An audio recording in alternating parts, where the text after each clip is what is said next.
So I finally got the Siegfried. It's been a while. The ship's been in the game for quite some time already for research points. I just hate that whole system and all the regrinding. It's not my thing. So I've just taken my time with it, waited until I have enough free XP to free XP an entire line and just go play some co-op games. That way it's a lot less stressful and a lot easier for me to do it. But it does take a little bit longer. But I finally got this ship, and I was kind of excited for it. I know some people that really enjoy this ship and think it's very, very good. And, well, that's not really been my experience. This ship has a lot of problems, I think. It struggles to be effective. It struggles to be a battleship, and it struggles to be a cruiser. So a cruiser, you're looking for really good DPM and to deter and punish ships for pushing in, right? And the ship is not very good at that. A battleship is a ship that is looking to get big alpha strikes out and is trying to punish people for making mistakes. And the ship isn't very good at that either. So it's in this awkward middle ground where it's not amazing at either thing, and because of that, it just becomes kind of a disappointing ship to play. And that's kind of how I've been feeling about it. I've been trying to give this ship a chance. I have had some good games in it. Like the three games I'm going to show you here, snippets of at least, are all very good games. But the things that I'm doing in these games could more easily be accomplished in other ships. That's the problem. And this ship seems to me that it's designed with the old commander system in mind, where you get these secondaries. And now you don't. I feel like this ship would have been a lot of fun pre 10.0. Because secondary ships or secondary cruisers were actually possible, where you actually got the accuracy upgrade and all of the range upgrades and all that stuff, whereas now you can't. The maximum secondary range you can get on this ship is 10 kilometers, whereas before the patch it would have been 11.5, I believe, with an 11.9 kilometer concealment. That could be a pretty fun ship, where you're this kind of hit and run style of ship where you stay in concealment and then you pop out of concealment, guns blazing, secondaries blazing, and then you go back into concealment when you need to disengage. But as the ship plays now, it's not very good at that role, because your main guns are still very, very much focused on broadsides, right? The HE on this ship is terrible. I have tried it. It's really bad. You get like 2,000 to 3,000 damage in a salvo, maybe a fire every 4 or 5 salvos. It's really, really bad. So you're left with the AP, which is 380mm AP, and you only get 6 of them, which is not very good. So you need really good dispersion to make up for that, to be effective at such a high tier, right? This is tier 9. You're in tier 10 games a lot. In fact, the majority of my games so far have been in tier 10. I think I've had 1 out of the 8 to 10 games I've played in this ship be actually at a tier 7 game. Most of them are just tier 10 games, which is pretty common, honestly, for the matchmaker these days. And that salvo there, I think, highlights pretty well what this ship should be doing, and that it isn't. It's supposed to punish these broadsides really hard, and it doesn't. And then you obviously get overmatched when you're at close range. It's very easy to overmatch this ship. The armor is something I'll talk about more once we get into port, but it's fundamentally flawed, I think, this armor scheme. It's seemingly designed as a close-range brawler, but you have this giant weak spot of a nose that every ship overmatches, basically. It's 27mm, so anything with 406s and up are going to overmatch you, and it's not going to be pretty. And then at long range, you're very squishy as well, because you only have a 30mm deck. And that results in you getting overmatched by anything with 430 millimeter guns and over. So Republic, anything with 457s, 460s, that kind of thing. It's a painful experience to play this thing at range because your ship is very, very weak at range when it comes to armor. You do get the really nice turtleback, you get the nice upper belt of 90 millimeters, right? It seems like this close range brawler of a ship, and it can work like that if people aren't smart enough to use the or to shoot at the bow or stern, which is 27 millimeters. But if people know where to shoot, you die very, very, very quickly. Here I want to show you an example of something I was trying. Obviously, the initial playstyle of playing it just like a battleship didn't work. So I'm trying to play it as a flanker. I feel like as a flanking, hold down kind of a crossfire, getting all these broadsides would be a good playstyle for it. And it works okay out here like this. But it struggles to do much when people just ignore you. At long ranges, you don't have enough pen to really citadel much. I think the closest range I was able to citadel a Montana was around 15 kilometers, which, as we know in the current meta, is pretty close range already, with most people sitting in that 20-kilometer range. And of course, because your concealment is decent but not amazing, and you don't get things like radar, you do get forced back by destroyers very quickly. Here I was still learning how to play the ship, so my plan here was to torp with my right side, and then turn and get my left side torps off. There you can see the overmatch, 10k straight through the nose like that. I got lucky he didn't citadel me, really. But here my plan is to torp with the right side, turn around and hit him with the other side of my torps, but I severely overestimated the turning radius of this ship, and the rudder shift.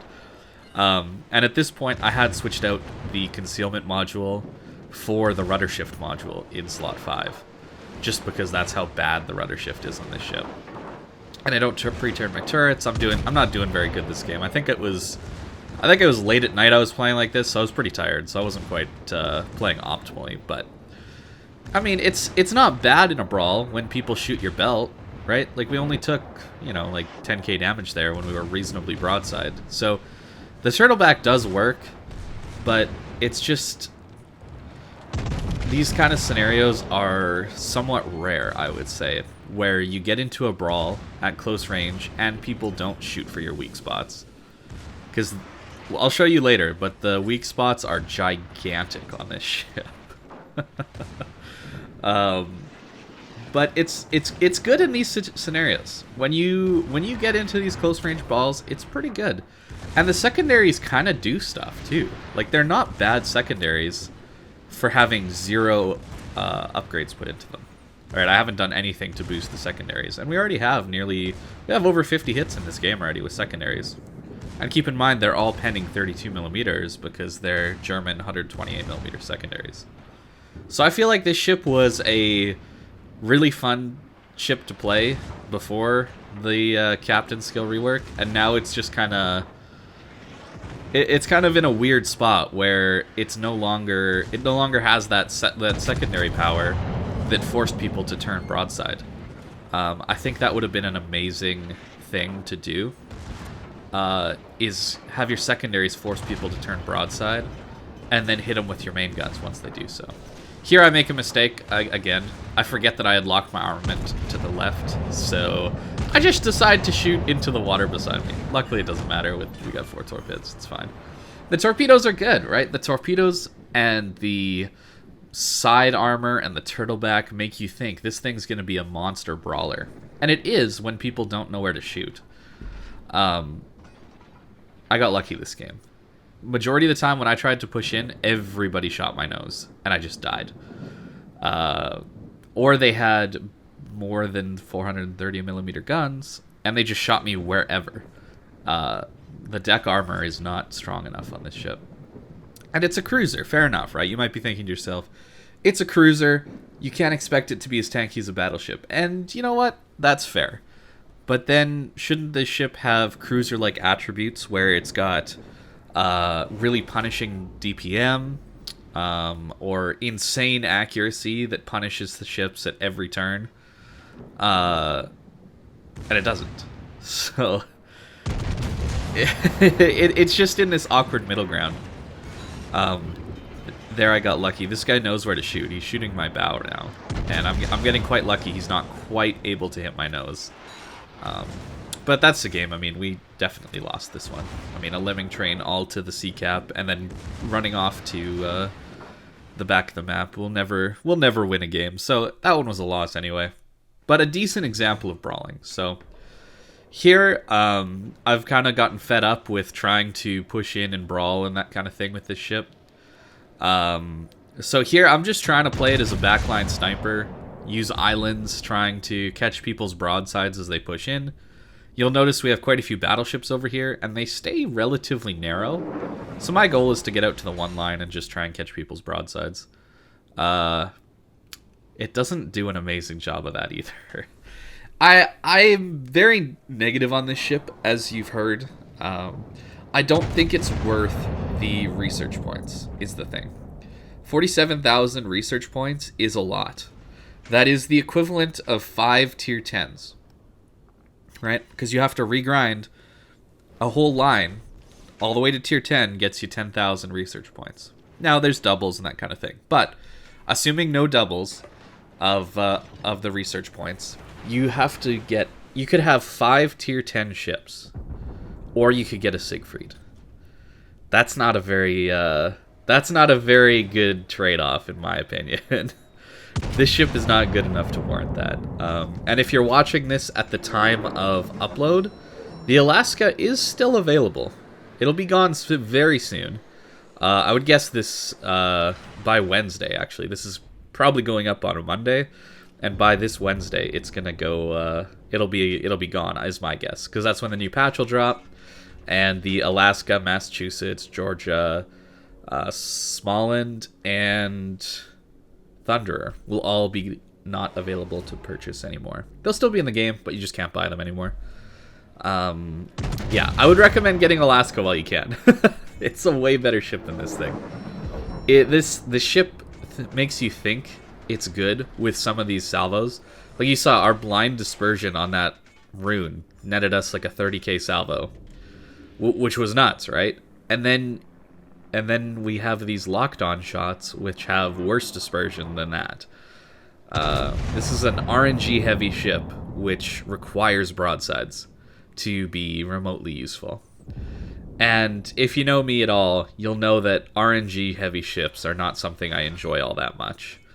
The dispersion is just not good enough, the gun caliber is not good enough, and your armor is not good enough to go play at close range, where the RNG stops mattering as much. I wish I had played this ship, honestly, back in before 10.0. I think the secondary build would have been a lot of fun. But as it stands, that's not possible right now. And in fact, I've given up on concealment already. I've found that having propulsion mod in slot 5 or 4 and rudder mod in slot 5 actually gives this ship the ability to dodge like a cruiser would. You can see the rudder shift is pretty nice right now, but that's at the cost of concealment. So I have, I think, a near 14 kilometer concealment in this ship now. But that doesn't really matter because you're playing this ship farther back than that anyway, most of the time. Here I'm not playing very well and I'm pushing in. I keep forgetting. That's one of the bad habits I have, is I just push in whenever I get bored with playing at the back. And then I get myself into a bad situation like this. And fortunately I can get out of this situation because the Heisen decided to shoot already. And oh, a broadside Zal, look at what we got here. Now you would think that a ship with 6 guns with small caliber would be good against a broadside cruiser at 10 kilometers, right? You would think that the gimmick of this ship is to punish broadsides, especially at close range.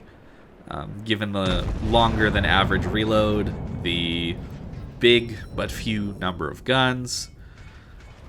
But no, it's not. That's not to be. it's really frustrating playing this ship, and you see salvos like this, where he's at a 45-degree angle and you bounce everything. Yes, I know that that's when auto bounce checks start happening, but it's very unlikely with guns this big that you're going to auto bounce that off a 30mm plate. But it happens a lot with these guns. And that might just be the German thing, right? Hindenburg AP generally bounces sooner than other AP does. So, fair enough, I guess. But then you get a broadside Heisen and you're just shattering and overpenning. I am frustrated with this ship. I'll admit it. I was expecting this ship to be much, much better than what it is against broadsides. And it's not like I'm playing this ship in such a way where I'm not getting broadsides. The playstyle I played it at the beginning was a little bit too aggressive and too much just a straight up fight where I was just fighting against battleships and cruisers all the time. And that obviously didn't work. I had games where I got like 20 to 30k damage and died, or the game ended before I really was able to do anything, that kind of thing. So these games are the abnormality that I'm showing you here, and they still have these very, very frustrating moments. Just imagine those like broadside Zao moments just stretched out through a whole game, and then that's what a lot of my games have been like in this ship. I really don't think you should get this ship with your research points. I don't think it's worth it. Here I'm just testing out the HE.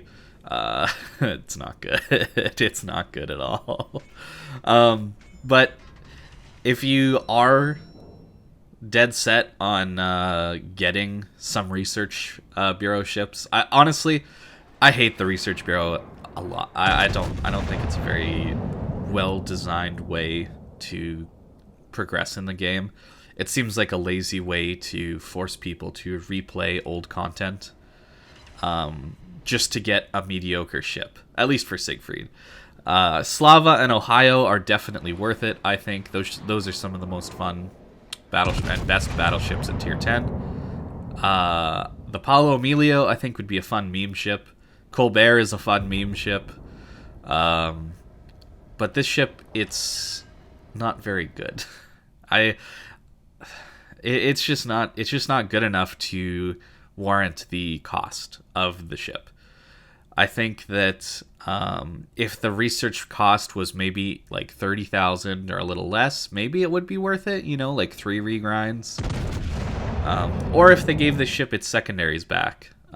If they, buffed the base secondary range and dispersion to give it the old 11.5 kilometers of range and the old secondary accuracy again, maybe then it would be a lot of fun as more of a close range hit and run kind of get up in people's faces kind of play style. But this is pretty unfortunate when 3 HE shells are doing 2,000 damage and you have to wait 22.5 seconds for or is it 23 seconds for the reload? It's pretty long.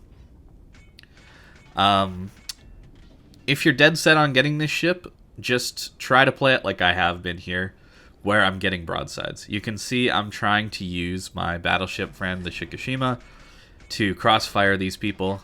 I'm forcing the Zao to angle to me, and, well, this Zao should be angling to the Shikishima, not me, but, I mean, that's what happens when you don't angle to a good ship.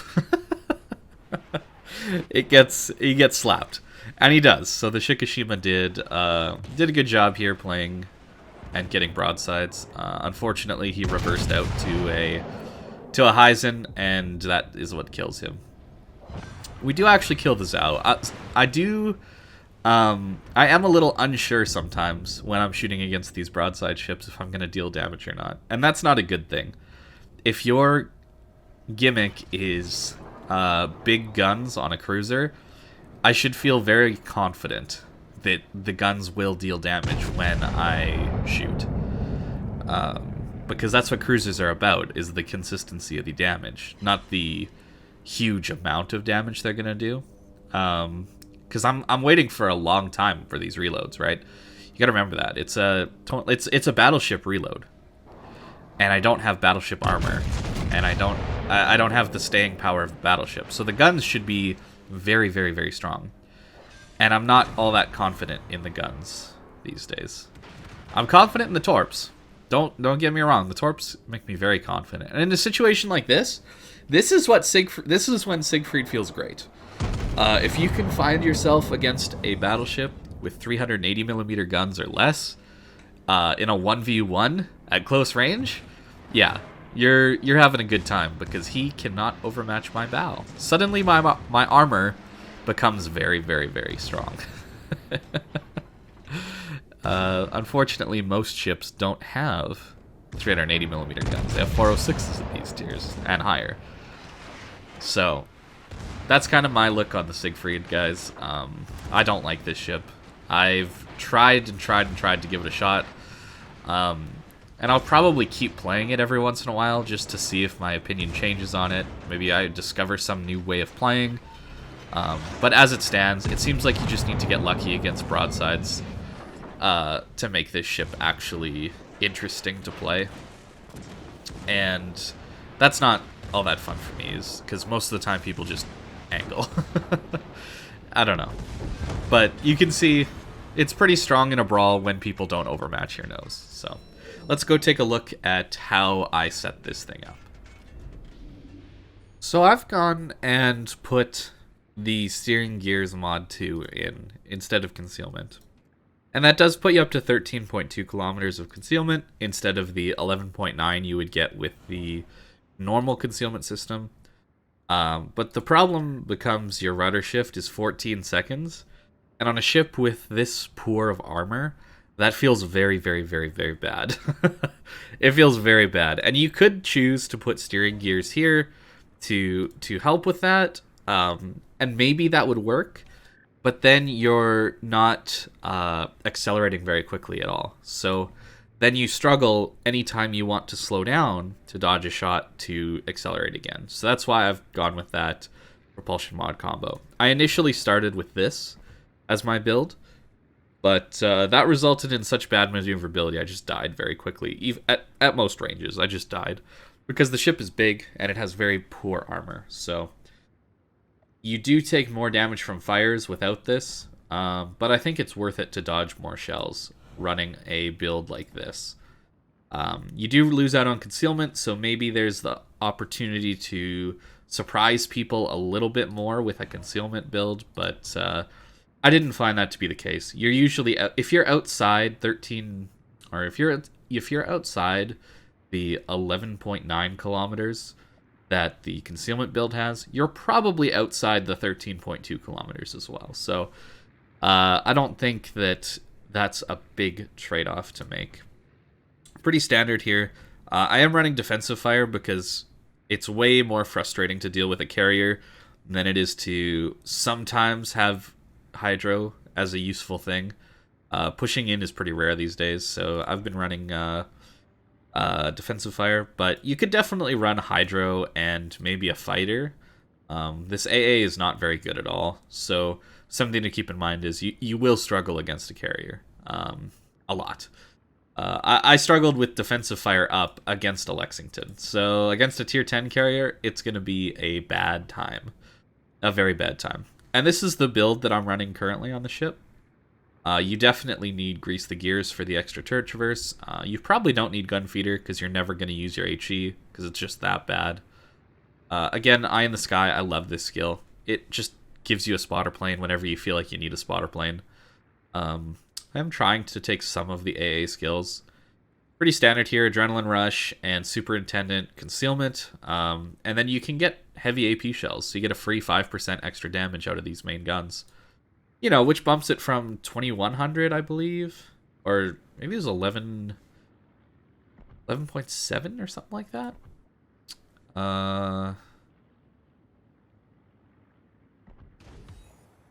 Just send him out.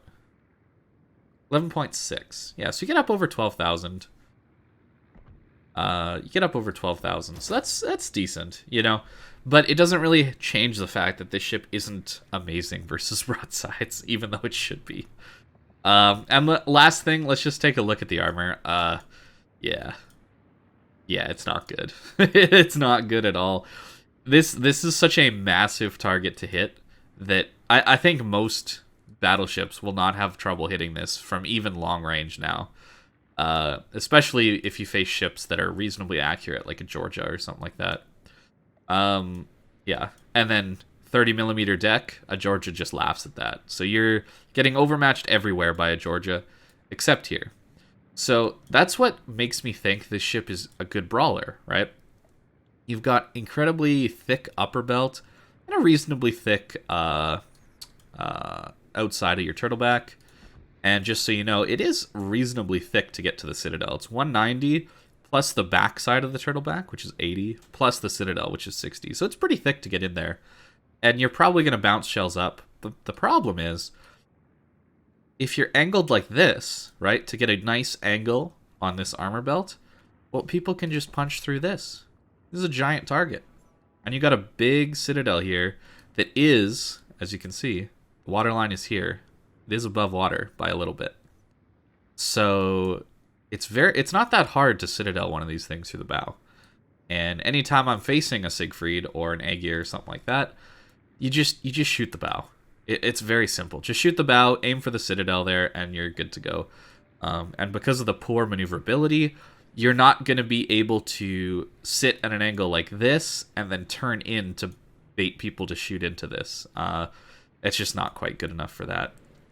So it's this weird combination of seemingly good armor up close, but then a really crazy weak spot that negates all that.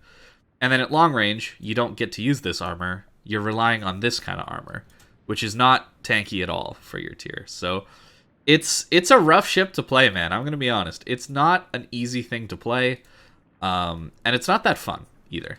I haven't found this ship to be very fun at all.